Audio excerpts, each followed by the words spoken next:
Alright, this is an updated 2010 Eastern Chevrolet bike check.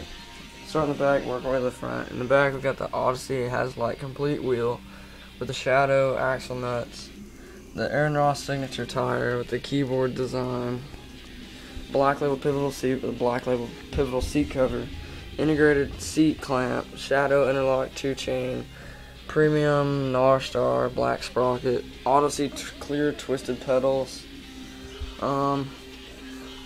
Eastern cranks, ODI long necks, shadow Voltus, 8.25 inch rise bars, red Eastern Decepticon stem, Eastern forks, fit FAF front tire, and Wineman HL32 front rim. And it's pretty loud. It's like